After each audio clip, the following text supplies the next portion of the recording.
Welcome back. Taking a look at what's trending tonight. 1549, it's going to be left traffic, runway 31. Unable. Okay, what do you need to land? No one has ever trained for an incident like that. 1549, runway 4 is available. I don't think we can make any runway. The story of a real-life hero is the #1 movie in America for the second week in a row. Tom Hanks stars in Sully as the pilot who successfully landed a passenger plane in the Hudson River. The film added another $22 million to its earnings this week. Here are some of the other box office winners. The new Blair Witch movie made its debut at #2, earning $9 million. Bridget Jones' Baby, Snowden, and Don't Breathe round out the top 5. A popular actress from the 60s passed away today. Charmaine Carr, known for playing Liesl Von Trapp in The Sound of Music, died at the age of 73 after complications with a rare form of dementia. Carr's only other acting role was in a TV movie 50 years ago. She later reunited with some of her Sound of Music co-stars on The Oprah Winfrey Show in 2014 to celebrate the film's 45th anniversary. A woman in Arizona is teaching her 3-year-old daughter a lesson about seatbelt safety by calling for some backup.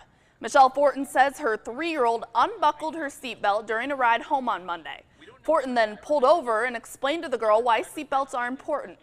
But the mom later decided that the lesson needed to be reinforced, so she called police in Scottsdale, who were more than happy to come and back her up.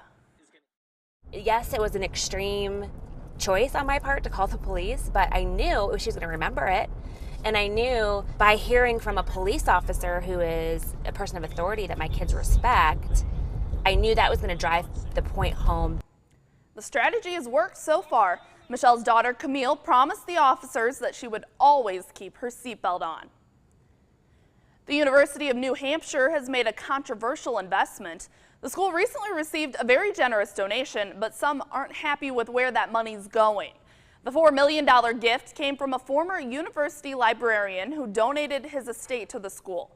Robert Morin worked at the university for nearly 50 years.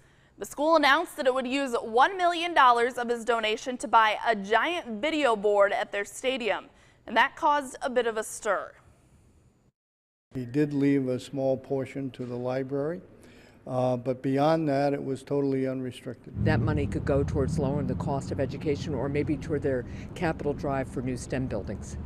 The university says it's not changing its decision. It also announced that $2.5 million will go towards building a new career center. Student athletes across the country are joining Colin Kaepernick's protest and not standing during the national anthem. One Washington State high school made it a team effort. Players from Garfield High School and their coaches knelt together before their game last night. It's a choice the team says they made after talking about racial injustice. Half a dozen members of the rival team knelt down as well. Coaches from both teams say they supported their players' actions. These kids can be courageous enough to do this as kids, and they're leading by example. What impact can you have? We respected that their expression might look different than some of our expression, but that in the end, we all shared that same goal. The Seattle public school system issued a statement saying it supports its students' right to free speech.